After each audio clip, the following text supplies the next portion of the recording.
Okay, now here is our first video of the year, video 50 on exponentials. Exponentials are functions that have this general pattern to them. So y is equal to some value multiplied by r to the power of x. We're just going to investigate that and come across three types of problems that you're going to look at.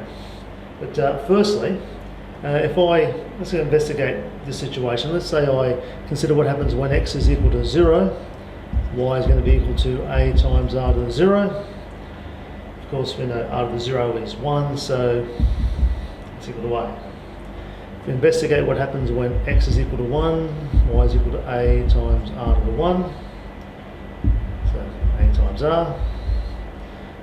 When x equals 2, y equals a times r squared, a times r, and so on it goes. Each particular time we increase x by 1, our y value gets multiplied by r, it gets multiplied by r again, so our y value becomes r times bigger every time we go one step on our x value. So that's exponential. So what's been produced in y is getting larger by a multiplication factor. So we're going to investigate three types of problems that you're going to come across. So our first one is going to be something like this.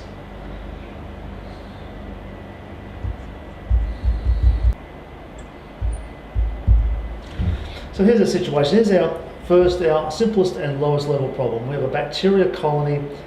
It starts off with 250 bacteria in it. We're told that every hour it will grow by 22%. We want to find its population after 5 hours. Now, first thing we need to note back over here is A is what we call our initial value. Initial, beginning. So x is equal to 0. That's time 0, no time has elapsed. That's the initial situation. So at the initial situation, when no time has elapsed, A is your population. So we know just from looking at this that our A value must be equal to 250. So we're using the form y equals a r to the power of x.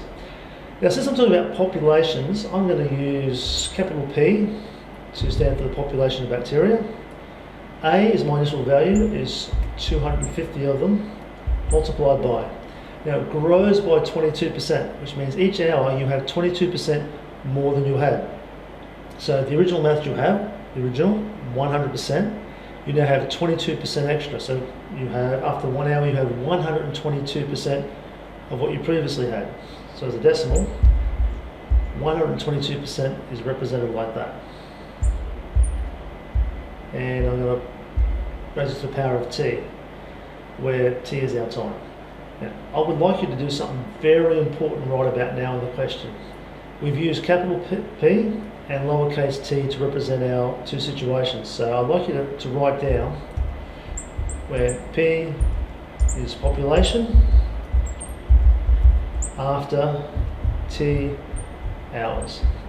So that way we know what P is standing for, we know what T is standing for. That's important to write down. We now just fill that in. Our population is going to be 250 multiplied by 1.22.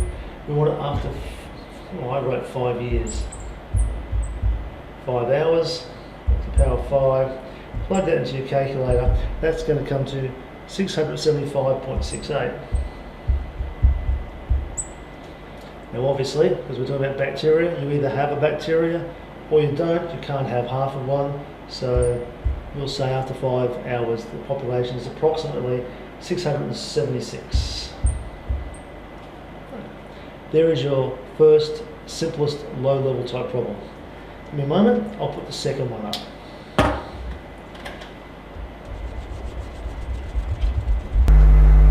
Now, in this example, we're going to look at exponential decay. So a tank holds 1 million litres, leaking at the rate of 15% per day. How long until it holds 250,000 litres? So we're doing our same situation as before. The amount that we have at any time is equal to the amount we have at the start multiplied by the decay rate. Now, it's decaying at 15% a day. So it starts off at 100%, decays by 15%, loses 15%, there must be 85% left. So at each particular iteration, on each particular iteration, there is 85% of the previous amount. So that's our figure in there, and over time. So once again, we should state that we can start filling stuff in, and then we'll state what our variables are. This is A over here is our amount we're looking for, 250,000 litres. Is equal to the amount that we have at the start, which is 1,000,000 litres, times by 0.85 to the power of T, where T is time and days.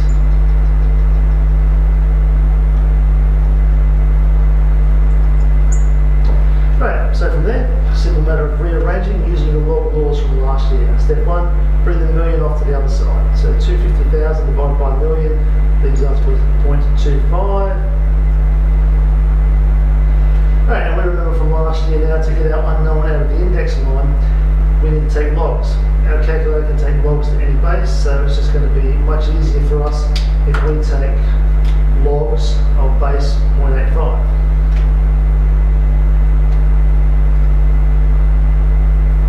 So base 0.85 on both sides. So we're going to leave you just with unknown T on this side, the log base 0.85 of 0.25. Plug that into the calculator, and the time is going to be approximately 8.53 days. That's about how long that one's going to take. So same as before, we just start off with some particular opening generalised statement, fill in what we know, solve for unknown. Let's see what our third example looks like.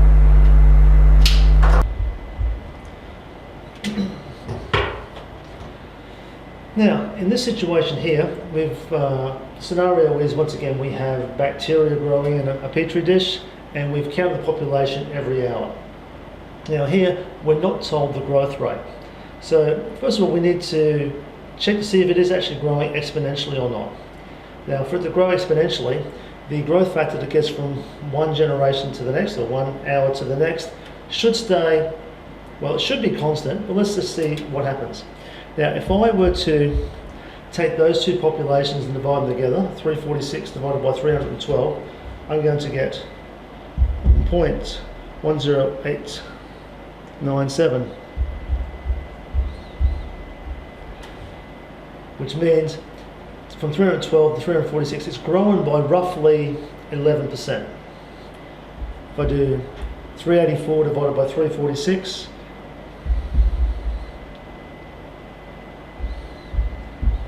once again, it's grown by roughly 11%. Not exactly the same as that first hour, but it's very close.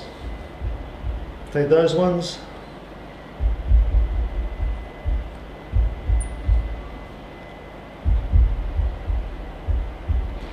So we can see here, the bacteria are growing roughly 11%, roughly 11%, roughly 12%, roughly 12%. So it's not growing at an exact rate every hour. And we would expect that, because this is a real life situation. If you have real bacteria, they're not programmed to grow by exactly a certain percentage every hour on the hour. There's environmental factors that come into play, space, food, waste products, and it's living organisms. Living organisms have a pattern they stick to, but it's not 100% accurate all the time. But we can see here it's getting very, very close. So what we're going to do is we're going to make the assumption that the growth rate is going to be 11%. It's fairly close, and it'll give us a good estimate, because in the end we want to come up with our best approximation, so we use an R value of 1.11. So once again, using the idea of A times R to the power of X, so our population is going to be our initial value, 312, times by 1.11, that's our growth rate to the power T. So once again, we need to state P is population, and little t is time in hours. Fill it in. Now, in this particular question, we're looking, if this pattern continues, let's see what if it continues, so we're going to make the assumption that it continues to grow at roughly 11%. If it grows at 11%, what will the population be after 15 hours? So we want to find our population. It's going to be equal to our initial value times by our growth rate to power 15. Our population is going to be very close to 1493. And that's the third type of problem you're going to get. Problem number one, you'll be asked to substitute in a time to spit out a population. Problem number two, you'll be given a population, asked to work backwards to find a time. Or problem number three, you'll be given a set of data, asked to check to see if it's most likely going to be exponential, work out an approximate R value, and then go and solve whatever the question is asking you for. And they're the three type of problems you're going to come across with exponentials.